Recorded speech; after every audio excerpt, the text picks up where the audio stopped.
Hi, I'm Blake Stebby, and I'm going to be reading a story to you called Just One Flick of the Finger by Mary Beth Lorbiecki.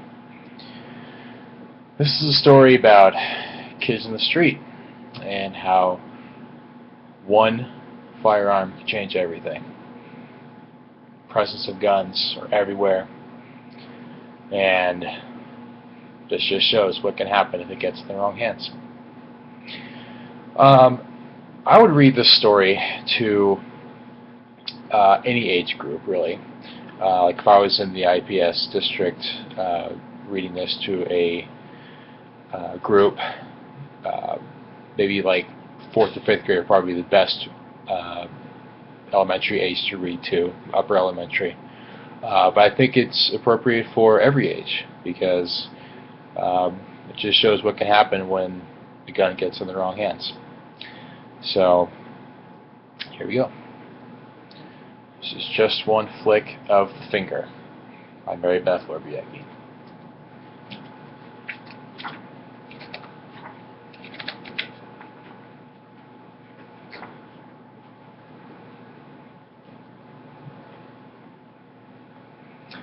Hey you cool? Then I got a story for you.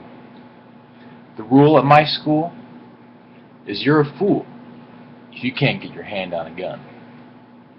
So my friend Sherms and me, we stuck together like a pair of Reeboks and tried to stay out of everyone's way. Couldn't be done.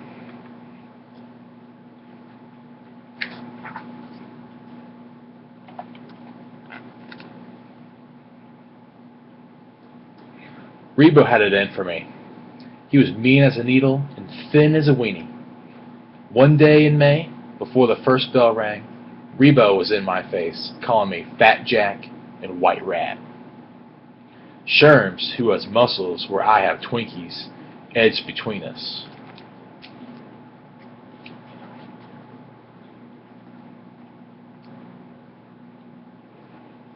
Rebo took a step back.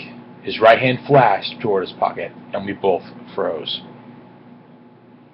Before our breath could melt, Miss Johnson yelled, "What are you boys doing?" Rebo just smiled like ice sliced thin, and we backed away.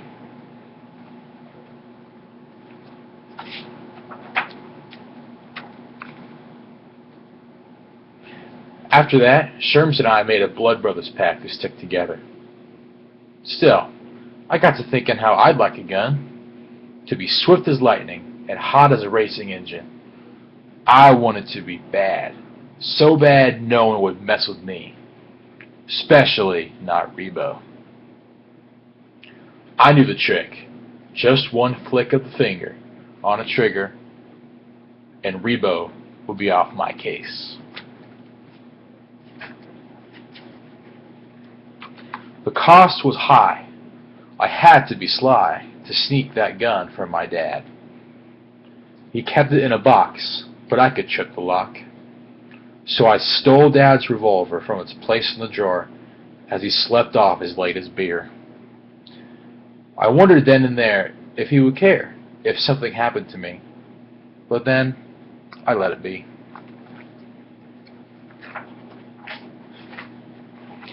My thoughts turned to steel, the feel of the cold metal and the black grip.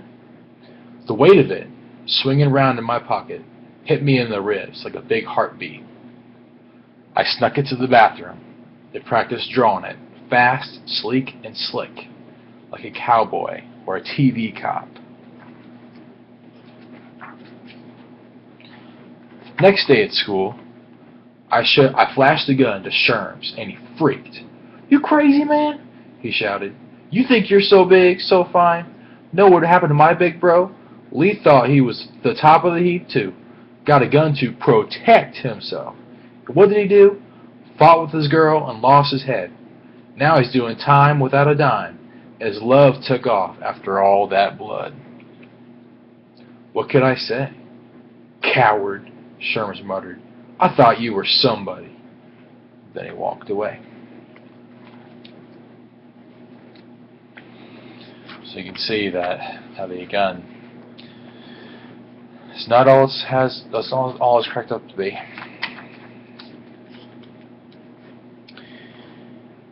I closed my eyes and chucked at the nearest tree. Rebo came slinking over, his hand deep in his pocket. "Fatty boy loses his lunch," he hollered, and everyone turned to stare. Shame burned my fingers to the icy metal. "Say it again, Rebo, or I'll lose it on you." I can't believe I said it, but I did.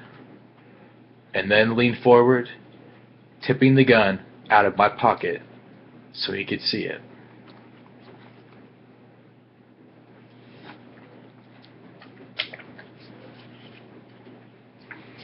This next part.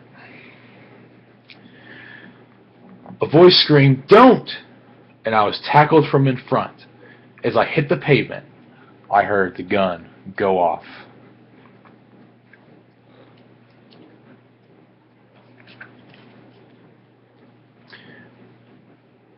When I woke, my head was mummy-wrapped and heavy as a bowling ball. Sherms was in the bed next to me with a mask over his face. They said he'd been shot in the lungs and lost a lot of blood.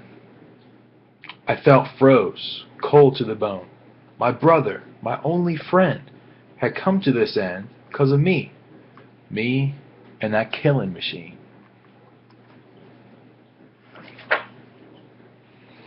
But thanks over and over to the doctors and God, Sherms made it.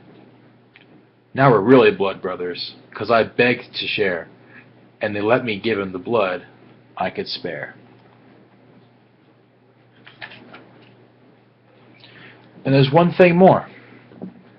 His brother Lee came home on the big parole with one glass eye and a twisted nose. He told us that in the old ice house, he got a dive into the meanest, ugliest hell alive, where most don't survive. They just shrivel up inside and die. And Lee says he wants to keep Sherms and I straight as a church steeple and proud as a Maasai. He got smart in the pen about drugs and guns and electricity.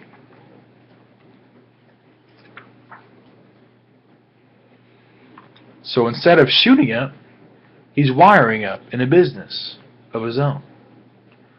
Sherms and I will be at his side once I've paid the cost of the respect I've lost and the laws that I shot through. It's good wording right there, I think. So the cool can drool for all I care. I got 2 bros in the know and lightning in my mind.